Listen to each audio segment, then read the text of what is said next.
Hello दोस्तों, नमस्कार। आपका हमारे यूट्यूब चैनल पर स्वागत है। आइए देखते हैं पॉलिटिकल साइंस का प्रैक्टिस सेट। अगर आपने हमारा चैनल सब्सक्राइब नहीं किया है तो प्लीज़ इसे सब्सक्राइब कर लें, क्योंकि हम आपके लिए सभी विषयों का प्रैक्टिस सेट लाते रहते हैं। तो चलिए शुरू करते हैं। भारतीय संविधान को कौन सी विशेष व्यवस्था इंग्लैंड से ली गई है? न्यायपालिका, संसदीय प्रणाली, संघीय प्रणाली या फिर मूल अधिकार। तो भारतीय संविधान को संसदीय प्रणाली प्रणाली व्यवस्था इंग्लैंड से ली गई है। ऑप्शन बी आपका सही आंसर हो जाएगा। कैबिनेट मिशन योजना के विषय में कौन सा सही नहीं है? प्रांतीय समूहीकरण, संविधान निर्माण का अधिकार, पाकिस्तान की स्वीकृति या फिर भारतीय सदस्यों वाला अंतरिम मंत्रिमंडल। तो कैबिनेट मिशन योजना के विषय में पाकिस्तान की स्वीकृति सही नहीं। ऑप्शन सी आपका सही आंसर हो जाएगा। भारतीय को वर्ष 1947 में सार्वभौम सत्ता सौंपने की योजना निम्न में से किस नाम से जानी गई? डूरंड योजना, वेबल योजना, माउंट बैटन योजना या फिर मिंटो मार्ले योजना। तो भारत को 1947 में सार्वभौम सत्ता सौंपने की योजना निम्न में से माउंट बैटन योजना के नाम से जानी गई। ऑप्शन सी आपका सही आंसर हो जाएगा। मिंटो मार्ले सुधार का उद्देश्य क्या था? पृथक निर्वाचन प्रणाली, पूर्ण स्वतंत्रता देना, युद्ध में सहयोग हेतु तैयार करना या फिर भारतीयों की भागीदारी बढ़ाना। तो मिंटो मार्ले सुधार का उद्देश्य था पृथक निर्वाचन प्रणाली। ऑप्शन ए आपका सही आंसर हो जाएगा। संविधान सभा की अस्थायी अध्यक्ष कौन थे? B R Ambedkar, doctor Rajendra Prasad, Sachchidanand Sinha या फिर के एम मुंशी। तो संविधान सभा के अस्थायी अध्यक्ष सच्चिदानंद सिन्हा थे। ऑप्शन सी आपका राइट आंसर हो जाएगा। संविधान सभा के अस्थायी अध्यक्ष कौन थे? B N Rau, doctor Rajendra Prasad, B R Ambedkar या फिर सच्चिदानंद सिन्हा। तो संविधान सभा के अस्थायी अध्यक्ष जो थे वह डॉक्टर राजेंद्र प्रसाद थे, और अस्थायी हमने बता ही दिया कि सच्चिदानंद सिन्हा थे। नेक्स्ट क्वेश्चन देखते हैं। भारत में वैध प्रभुसत्ता निहित है?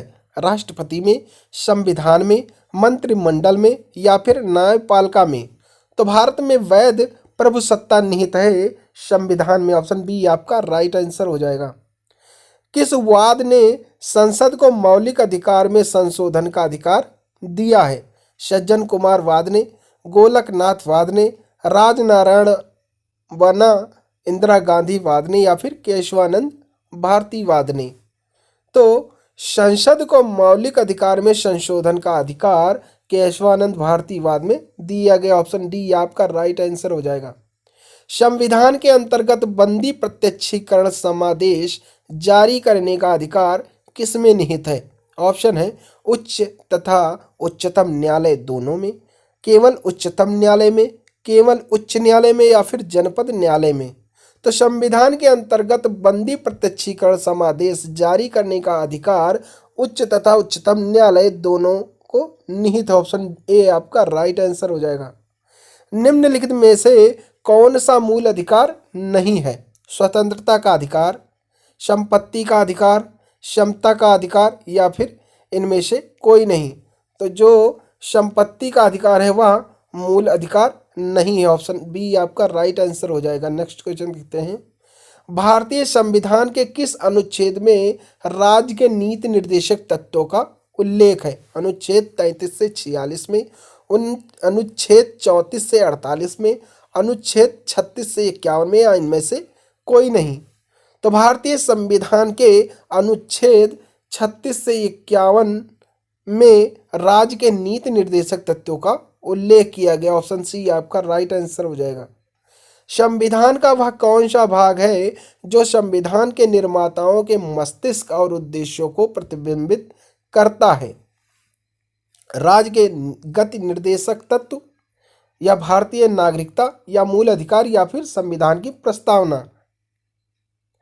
तो संविधान का वह राज्य के नीति निर्देशक, ये गति लिखा हो यहाँ पर, आप लोग नीति लिख लीजिए, नीति निर्देशक तत्व हैं जो संविधान के निर्माताओं के मस्तिष्क और उद्देश्यों के प्रतिबंधित करता है। ऑप्शन ए आपका राइट आंसर हो जाएगा। राज्य के नीति निर्देशक तत्वों में निम्नलिखित में से किन किन प्रकार के सिद्धांत अंतर्निहित हैं? आर्थिक सिद्धांत सही है, प्रशासनिक सिद्धांत सही है, सामाजिक सिद्धांत सही है, अर्थात यह सभी प्रकार के सिद्धांत अंतर्निहित है। नेक्स्ट क्वेश्चन देखते हैं। भारतीय संविधान का कौन सा अंग समाजवादी व्यवस्था स्थापित करने की प्रेरणा देता है? तो ऑप्शन है मूल्य अधिकार, नीति निर्देशक तत्व, नागरिकता या फिर मूल्य कर्तव्य। तो भारतीय संविधान का नीति निर्देशक तत्व समाजवादी व्यवस्था स्थापित करने का प्रेरणा देता। ऑप्शन बी आपका राइट आंसर हो जाएगा। भारत में संघ राज्यों का प्रशासन होता है राष्ट्रपति द्वारा, गृह मंत्री द्वारा, प्रशासक द्वारा या फिर उपराज्यपाल के द्वारा। तो भारत में संघ राज्यों का प्रशासन राष्ट्रपति द्वारा होता है। ऑप्शन ए आपका सही आंसर हो जाएगा। अगला प्रश्न देखते हैं। भारत के संपरीक्षा एवं लेखा प्रणालियों का प्रधान कौन होता है? ऑप्शन है वित्त आयोग, भारत का नियंत्रक एवं महालेखा, योजना आयोग या इनमें से कोई नहीं। तो भारत के संपरीक्षा एवं लेखा प्रणालियों का प्रधान भारत का नियंत्रक एवं महालेखा होता है। ऑप्शन बी आपका राइट आंसर हो जाएगा। केंद्र सरकार के व्यय को नियंत्रित करने की शक्ति किसमें निहित है? नियंत्रक एवं महालेखा परीक्षक में, केंद्रीय वित्त मंत्री में, राष्ट्रपति में या फिर संसद में। तो केंद्र सरकार के व्यय को नियंत्रित करने की शक्ति नियंत्रक एवं महालेखा परीक्षक में निहित होती है। ऑप्शन ए आपका राइट आंसर हो जाएगा। निम्नलिखित में वह कौन सा अधिकारी है जो भारत सरकार के वित्तीय लेन देन में लेखाकरण के लिए जिम्मेदार होता है? महालेखा नियंत्रक, वित्त सचिव, नियंत्रक एवं महालेखा परीक्षक या फिर इनमें से कोई नहीं। तो नियंत्रक एवं महालेखा परीक्षक जो हैं भारत सरकार के वित्तीय लेन देनों में लेखाकरण के लिए जिम्मेदार होता है, इसलिए ऑप्शन सी आपका राइट आंसर हो जाएगा। भारत का नियंत्रक एवं महालेखा परीक्षक किसके लिए मुख्य लेखाकार तथा लेखा परीक्षक के रूप में काम करता है? संघ सरकार के लिए, संघ तथा राज्य सरकार के लिए, राज्य सरकार के लिए या इनमें से कोई नहीं।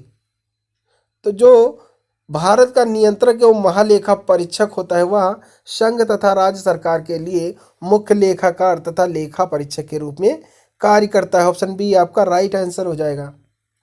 लेखा परीक्षण का मुख्य उद्देश्य किसके व्यय पर नियंत्रण करना होता है? कार्यपालिका के, न्यायपालिका के, व्यवस्थापिका के या इनमें से कोई नहीं। तो लेखा परीक्षण का मुख्य उद्देश्य कार्यपालिका व्यय पर नियंत्रण करना होता है। ऑप्शन ए आपका राइट आंसर हो जाएगा।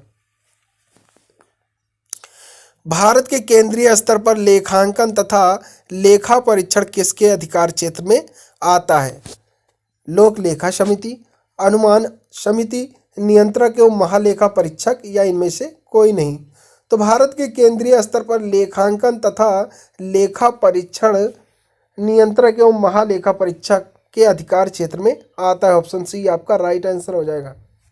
भारत के नियंत्रक एवं महालेखा परीक्षक की नियुक्ति की अवधि कितनी होती है? ऑप्शन है 6 वर्ष, 65 वर्ष, 6 वर्ष या 65 वर्ष की आयु तक, जो भी पहले पूर्ण हो, या फिर 64 वर्ष की आयु तक। तो भारत के नियंत्रक एवं महालेखा परीक्षक की नियुक्ति की अवधि 6 वर्ष या 65 वर्ष की आयु तक, जो भी पहले पूर्ण हो जाती है, होती है। ऑप्शन सी आपका राइट आंसर हो जाएगा। भारत के नियंत्रक एवं महालेखा परीक्षक की नियुक्ति संविधान के किस अनुच्छेद के तहत की जाती है? ऑप्शन है अनुच्छेद 63, अनुच्छेद 76, अनुच्छेद 148, अनुच्छेद 280।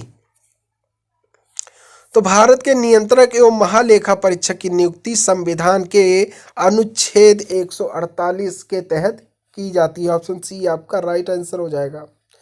किस सेवानिवृत्त नियंत्रक एवं महालेखा परीक्षक को वित्त आयोग का अध्यक्ष बनाया गया है? के संथानम, महावीर त्यागी, ए के चंदा या इनमें से कोई नहीं। तो ए के चंदा जो सेवानिवृत्त नियंत्रक एवं महालेखा परीक्षक को वित्त आयोग का अध्यक्ष बनाया गया। ऑप्शन सी आपका राइट आंसर हो जाएगा। भारत का नियंत्रक एवं महालेखा परीक्षक अपना प्रतिवेदन किसे देता है? लोकसभा अध्यक्ष को, वित्त मंत्री को, राष्ट्रपति को या फिर प्रधानमंत्री को। तो भारत का नियंत्रक एवं महालेखा परीक्षक अपना प्रतिवेदन राष्ट्रपति को देता है। ऑप्शन सी आपका राइट आंसर हो जाएगा।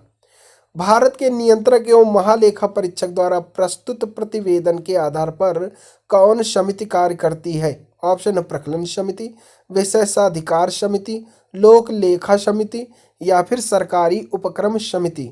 तो भारत के नियंत्रक एवं महालेखा परीक्षक द्वारा प्रस्तुत प्रतिवेदन के आधार पर लोक लेखा समिति कार्य करती है। ऑप्शन सी आपका राइट आंसर हो जाएगा। निम्न में से किस समिति के सदस्य राज्यसभा से नहीं लिए जाते हैं? लोक लेखा समिति, प्राक्कलन समिति, लोक उपक्रम समिति या फिर इनमें से कोई नहीं। तो प्राक्कलन समिति के सदस्य राज्यसभा से नहीं लिए जाते हैं। ऑप्शन बी आपका राइट आंसर हो जाएगा। निम्न में से कौन समिति विभिन्न विषयों पर चर्चा के लिए समय का निर्धारण करती है? प्रवर समिति, कार्य सलाहकार समिति, लोक लेखा समिति या फिर प्राक्कलन समिति। तो कार्य सलाहकार समिति विभिन्न विषयों पर चर्चा के लिए समय का निर्धारण करती है। ऑप्शन बी आपका राइट आंसर हो जाएगा। संयुक्त प्रवर समिति में कितने सदस्य होते हैं? ऑप्शन है 22, 30, 45 या फिर 60। तो संयुक्त प्रवर समिति में 45 सदस्य होते हैं। ऑप्शन सी आपका राइट आंसर हो जाएगा। लोकसभा अध्यक्ष किस समिति का पदेन अध्यक्ष होता है? नियम समिति, विशेषाधिकार समिति, प्राक्कलन समिति या इनमें से कोई नहीं। तो लोकसभा अध्यक्ष नियम समिति का पदेन अध्यक्ष होता है। ऑप्शन ए आपका राइट आंसर हो जाएगा। सार्वजनिक लोक लेखा समिति में राज्यसभा के कितने सदस्य होते हैं? ऑप्शन है 7, 9, 12 या फिर 15। तो सार्वजनिक लोक लेखा समिति में राज्यसभा के 7 सदस्य होते हैं। ऑप्शन ए आपका सही आंसर हो जाएगा। प्राक्कलन समिति में कितने सदस्य होते हैं? ऑप्शन है 15, 22, 30 या फिर 45। तो प्राक्कलन समिति में 30 सदस्य होते हैं। ऑप्शन सी आपका सही आंसर हो जाएगा। संसद के कितने प्रकार की समितियां होती हैं? अस्थायी समितियां, तदर्थ समितियां, उपयुक्त समितियां या फिर इनमें से कोई नहीं। तो संसद में अस्थायी समितियां तथा तदर्थ समितियां, उपयुक्त दोनों प्रकार की समितियां होती हैं। ऑप्शन सी आपका सही आंसर हो जाएगा। भारत में संसदीय समिति प्रणाली की शुरुआत निम्नलिखित में से किसकी सिफारिश पर किया गया? हस्कर समिति, संसद की नियम समिति, देवघर समिति या इनमें से कोई नहीं। तो भारत में संसदीय समिति प्रणाली की शुरुआत संसद की नियम समिति की सिफारिश पर किया गया था। ऑप्शन बी आपका सही आंसर हो जाएगा। भारतीय संविधान के किस भाग में संघीय न्यायपालिका का उल्लेख है? भाग 2 में, भाग 3 में, भाग 4 में या फिर भाग 5 में। तो भारतीय संविधान के भाग 5 में संघीय न्यायपालिका का उल्लेख है। ऑप्शन डी आपका राइट आंसर हो जाएगा। संविधान के व्याख्याकार और संरक्षक कौन है? राष्ट्रपति, संसद, भारत का महाधिवक्ता, सर्वोच्च न्यायालय या इनमें से कोई नहीं। तो संविधान के व्याख्याकार और संरक्षक सर्वोच्च न्यायालय है। ऑप्शन सी आपका राइट आंसर हो जाएगा। भारतीय संविधान की व्याख्या करने का मुख्य अधिकारी कौन है? लोकसभा अध्यक्ष, सर्वोच्च न्यायालय, अटॉर्नी जनरल या फिर राष्ट्रपति।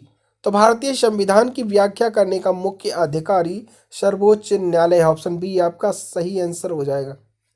निम्नलिखित में से किसके अंतर्गत भारत में सर्वप्रथम सर्वोच्च न्यायालय की स्थापना हुई? रेगुलेटिंग अधिनियम 1773, भारतीय संविधान 1950, भारत सरकार अधिनियम 1935, चार्टर अधिनियम 1853।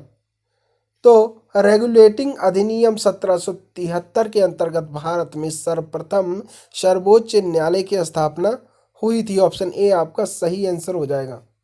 मूल रूप से संविधान में सर्वोच्च न्यायालय में मुख्य न्यायाधीश के अतिरिक्त कितने न्यायाधीश की व्यवस्था है? 6, 7, 9 या फिर 12। तो सर्वोच्च न्यायालय में मुख्य न्यायाधीश के अतिरिक्त 7 न्यायाधीश की व्यवस्था है। ऑप्शन बी आपका राइट आंसर हो जाएगा। उच्चतम न्यायालय के न्यायाधीशों की संख्या में वृद्धि करने की शक्ति किसके पास है? ऑप्शन है प्रधानमंत्री, विधि मंत्रालय, राष्ट्रपति या फिर संसद। तो उच्चतम न्यायालय के न्यायाधीशों की संख्या में वृद्धि करने की शक्ति संसद के पास है। तो thanks for watching my video. अगर आपको हमारा ये वीडियो पसंद आया हो तो प्लीज़ इसे लाइक शेयर कमेंट जरूर करें और चैनल पर नए हैं तो सब्सक्राइब करना बिल्कुल ना भूलें। Thank you.